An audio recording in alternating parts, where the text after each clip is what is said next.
I still remember the day the wedding invitation arrived in the mail. The envelope was cream-colored with gold lettering, elegant in every way. When I saw the return address, my heart skipped. It was from Daniel, my younger brother, my mother's pride and joy. I opened it carefully, expecting to see my name printed alongside words like beloved sister or maid of honor.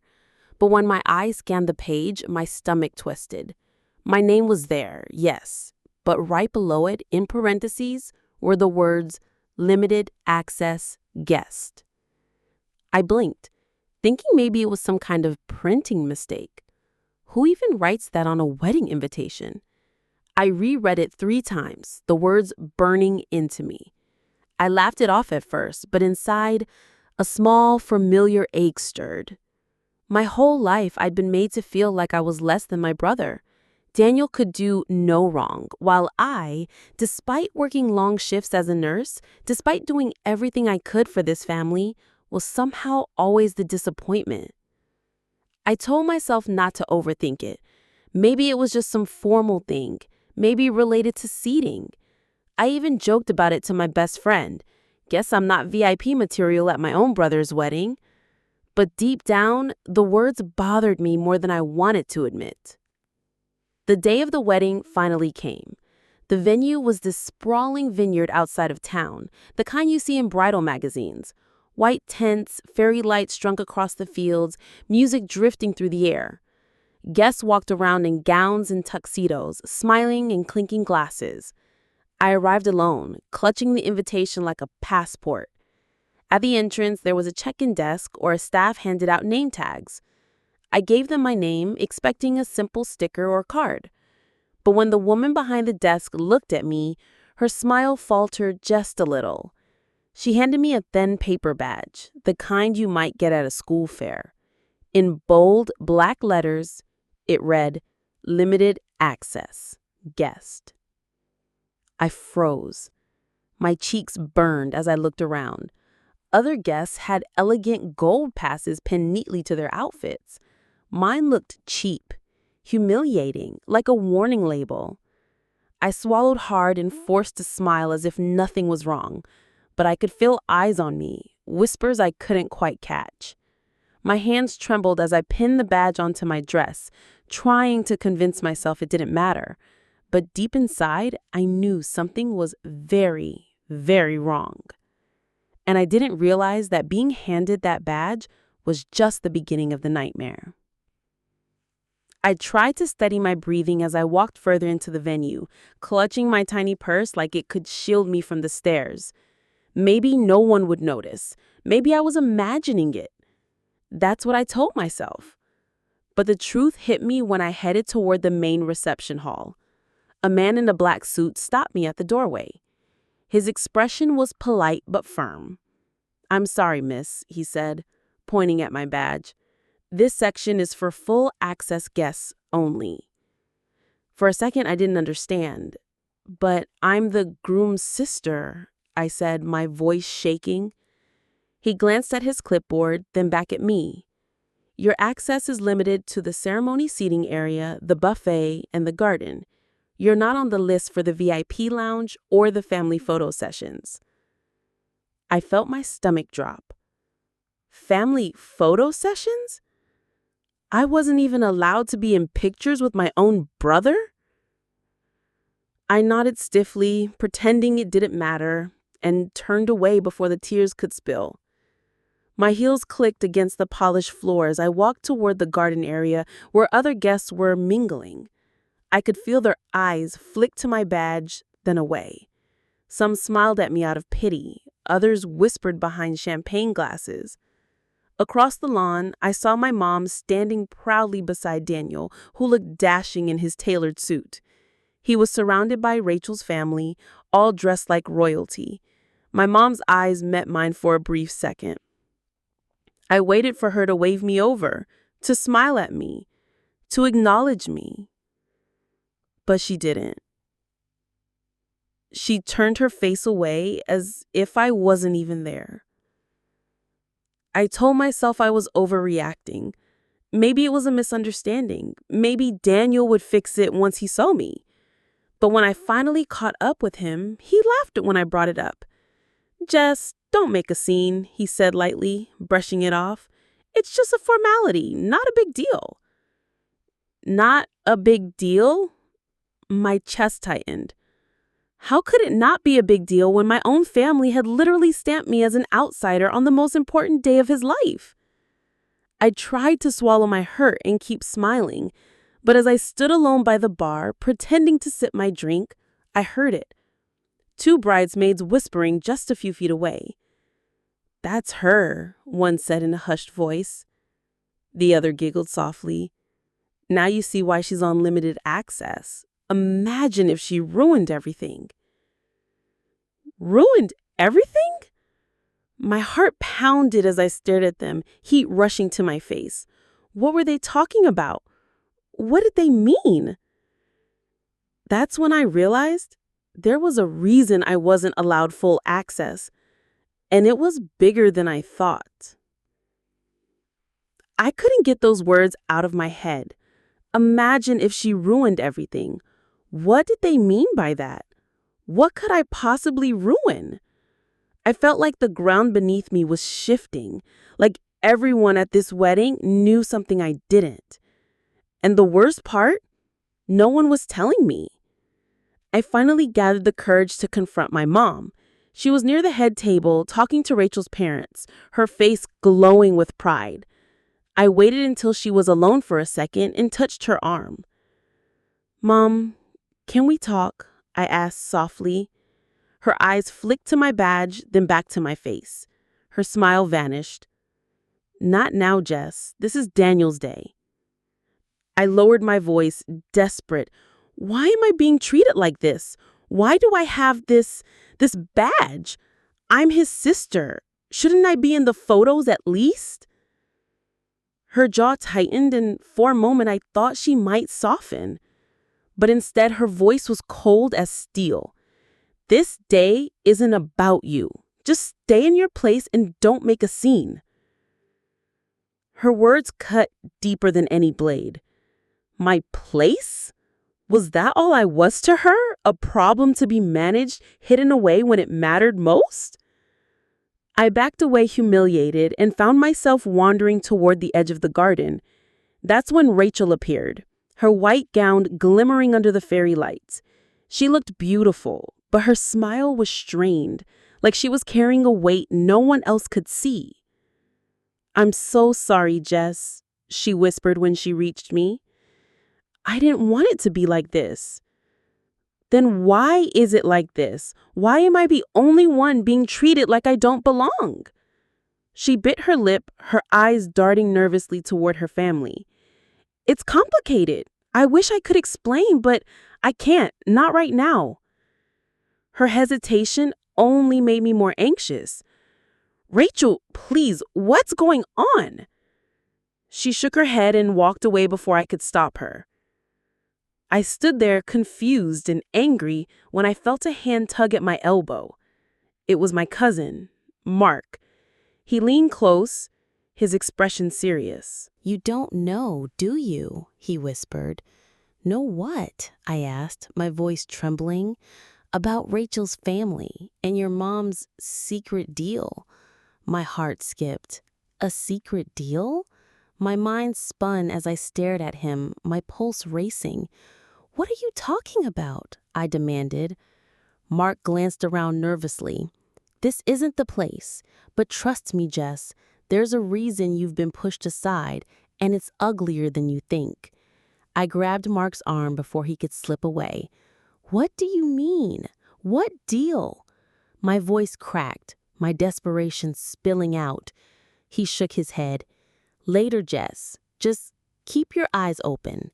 And with that, he disappeared back into the crowd, leaving me trembling with more questions than answers. I tried to calm myself, but my chest felt tight. I scanned the room until my gaze landed on Rachel's parents. They were dressed like they'd walked out of a fashion magazine, their posture stiff, their expressions smug. They hovered near Daniel like royalty receiving their subject. As I watched, I noticed my mom laughing at something Rachel's father said, her face lighting up like I'd never seen before.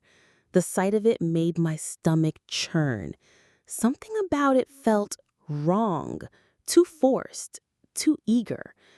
Later, while lingering near the buffet, I overheard a fragment of conversation that made my blood run cold. Rachel's mother said, "We're glad we reached an agreement. It's better this way, for appearances." And my mom replied, "Of course, we all want what's best for Daniel." Agreement, appearances. The words echoed in my head. I cornered my mom in the hallway not long after.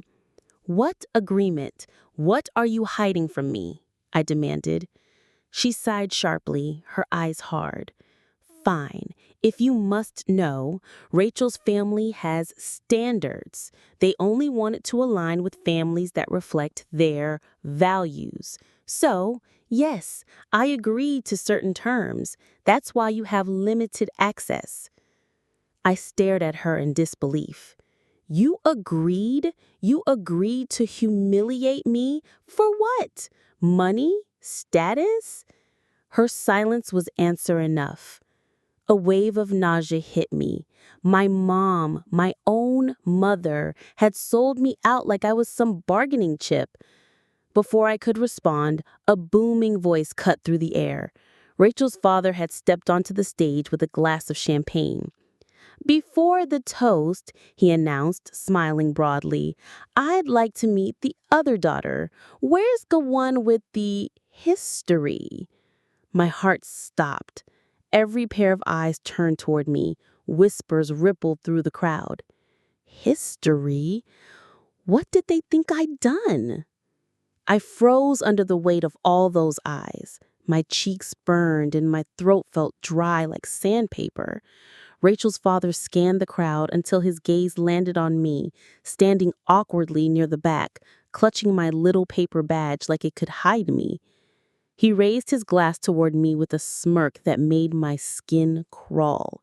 "There she is," he said loud enough for everyone to hear. "The colorful one." A ripple of laughter moved through the guests. Some people looked away uncomfortably, others leaned in closer, eager for gossip. I wanted to scream. Instead, I forced myself to stay still, even as my heart pounded like it was trying to break free from my chest. When he finally moved on with his toast, I stumbled out of the room, needing air. My head spun with confusion. History? Colorful one? None of it made sense. Outside, under the dim glow of the garden lights, my mind flashed back to high school. There had been an incident once, a fight at a party. Daniel had gotten into trouble, but somehow I was the one who ended up in the principal's office. I'd been labeled unstable after that, even though I hadn't done anything wrong.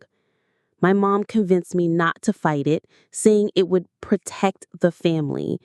Was that it? Were they still holding that over me all these years later? Or was there more?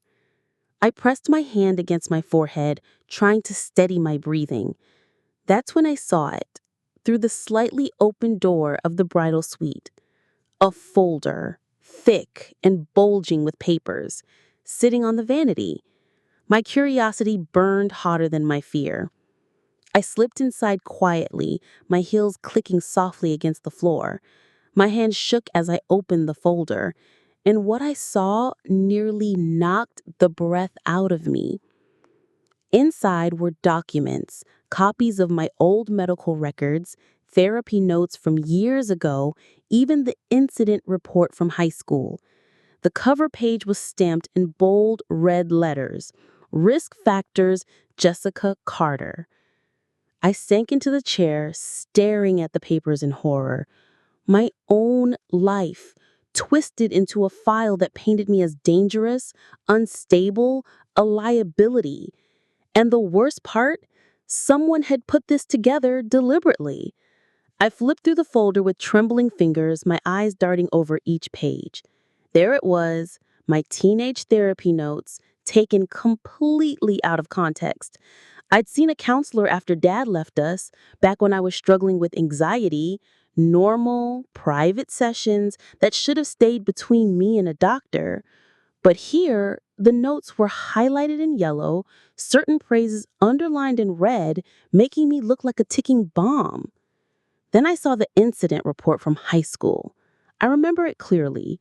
Daniel had been caught sneaking alcohol into a football game, but somehow my name was plastered across the paperwork with words like disruptive and non compliant. My stomach dropped. I whispered to myself, "Oh my God, Mom gave them this." There was no other explanation. My mother had dug into my past, twisted my struggles, and handed them to Rachel's family like a dossier of shame. Tears blurred my vision as I shoved the papers back into the folder. I felt sick, betrayed in a way I couldn't put into words. I staggered out of the bridal suite and into the hallway, gasping for air. That's when I heard voices. I froze. Through the crack of the door, I saw my mom standing with Rachel's parents. Her voice was low but sharp. "As long as Jess plays her role, we all get what we want," she said firmly. Rachel's mother nodded. "We just couldn't risk any surprises. Appearances matter." My mom's lips pressed into a thin line. "Trust me, she knows her place." My chest tightened so hard I thought I might collapse. My place? What place? As the scapegoat? The family sacrifice? I stumbled back before they could see me, pressing myself against the wall, fighting back sobs. All at once, everything made sense. The badge, the whispers, the file. I wasn't just being excluded, I was being erased. And in that moment, I realized if I stayed silent, they'd keep doing this to me forever. By the time the reception rolled around, I couldn't hold it in any longer. Every laugh, every toast, every whispered compliment to Daniel and Rachel felt like a dagger twisting in my chest. I stormed toward my mom, my heels clicking loudly against the polished floor, and grabbed her arm. She looked at me with irritation, her carefully curated smile faltering. "Mom?"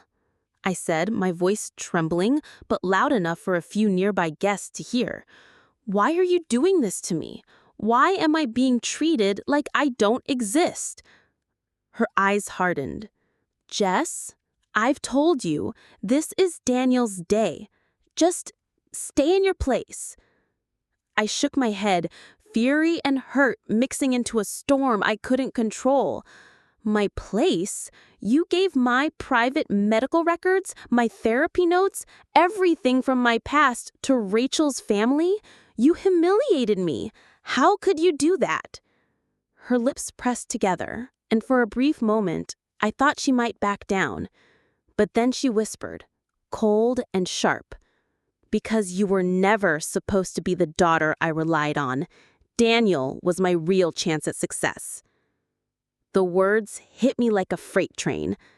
My mother, the woman who carried me for 9 months, who I trusted to love me unconditionally, had been using me, sacrificing me, all for her golden boy. My knees felt weak. I struggled to keep standing, but rage kept me upright. Guests were staring now. Whispers spread through the hall like wildfire. My heart pounded in my ears. Before I could say anything else, Rachel appeared, her face pale, eyes wide. She whispered, barely audible over the music, I didn't know. I didn't want this. I never asked for this." I looked at her, shocked. "Rachel?" Tears were streaming down her cheeks. "I'm sorry about everything. Your mom, she made me agree to it. But Daniel, he knew, and he said nothing." Daniel, my brother, my golden brother, my perfect brother. A hot, burning wave of betrayal surged through me. It wasn't just my mom. Daniel had been part of this too.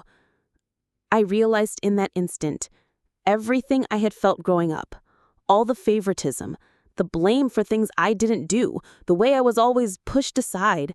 It wasn't accidents, it was calculated. And as I stared at them, rage and heartbreak mixing into a storm I couldn't stop, I knew one thing for certain. My life had just changed forever.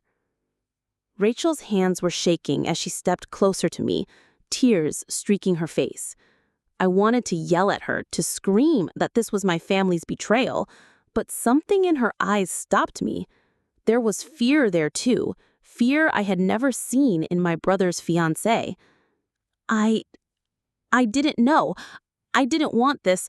I swear, I didn't know they would dig through your past. I stared at her, still trembling. Then why didn't you stop it? Her lips trembled. I wanted to, but my parents, they pressured me. They said it would ruin everything for Daniel if I didn't go along. I felt trapped. I shook my head in disbelief. Trapped. I could feel the anger bubbling again. I wanted someone to pay. I wanted someone to explain why I had been treated like a ghost in my own family. Then Rachel lowered her voice. Leaning in closer, she said, "There's something else. Something you need to know about him." My stomach lurched. "What are you talking about?" Her voice was barely a whisper. "Daniel, he told my parents things about you, lies, about your past, about incidents that weren't your fault. He made it worse to protect himself." I staggered back as if she'd slapped me. "Daniel lied?" I whispered, disbelieving. My golden brother, the one I'd trusted, the one my mom had always praised, had deliberately painted me as a villain to protect his image? Rachel nodded, tears streaming down her face. I didn't want to believe it either. I thought he was perfect, but he isn't. He's been using you, Jess, just like your mom.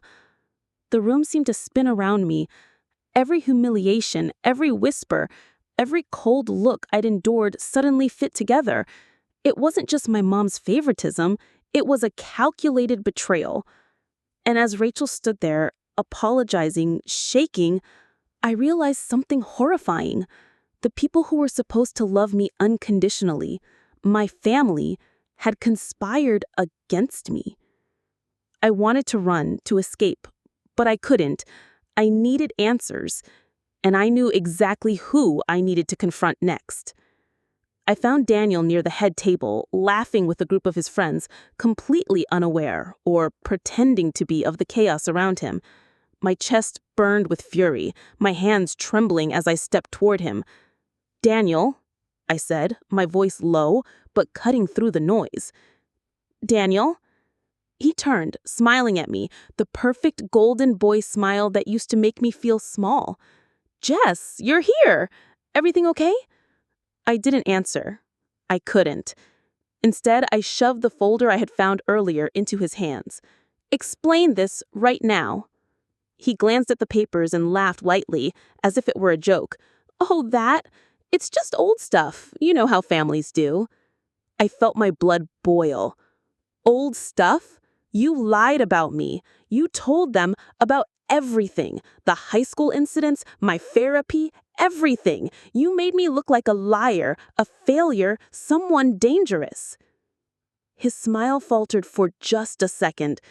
"Look, Jess, you've always been a liability. I couldn't risk anything ruining my life, my career, my future. Mom helped. It's not that big of a deal." I stared at him, stunned. "Not that big of a deal? You humiliated me in front of everyone, handed me over like I was disposable, and you say it's not that big of a deal?" He shrugged, almost casually. "I had to protect myself. You should understand that by now."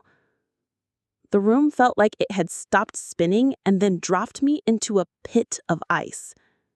Daniel, my brother, the one I had loved, trusted, and defended all my life, had chosen himself over me. I took a step back, shaking, tears burning my eyes. Around us, whispers had started again, guests leaning in to catch every word. I could feel the judgment, the shock, and the sympathy all at once.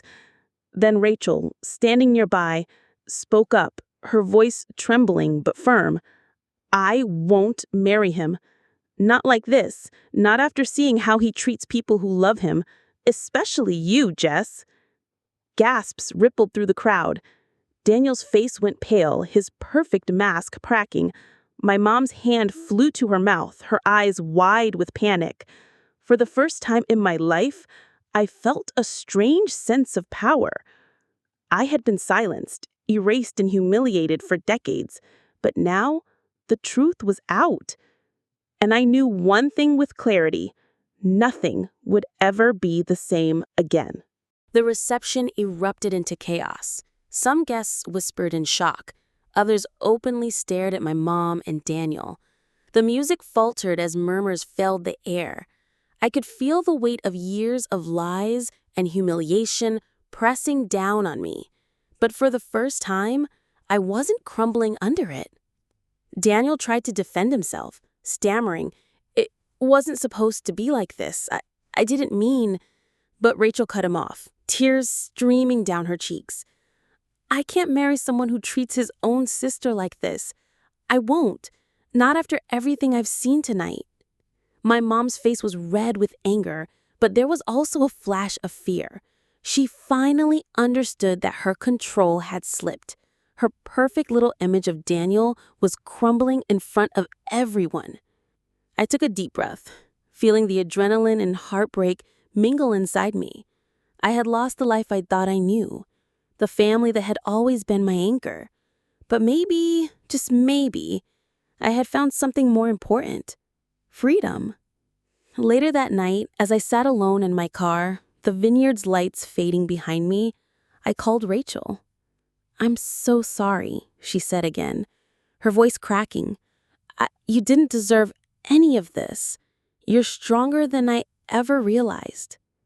I let out a shaky laugh. Stronger, maybe. Or maybe I just stopped pretending everything was okay. I realized in that moment that I had spent my entire life bending to other people's expectations, protecting their reputations, hiding my own pain. But now the cage had been shattered. It hurt. It hurt more than I could put into words. But there was a strange relief too. I didn't have to play the role of the good daughter anymore. I didn't have to hide or tiptoe around anyone. And even though my family had betrayed me, even though Daniel and Mom had shown their true colors, I felt lighter. But just as I started to breathe easier, I received a text from an unknown number.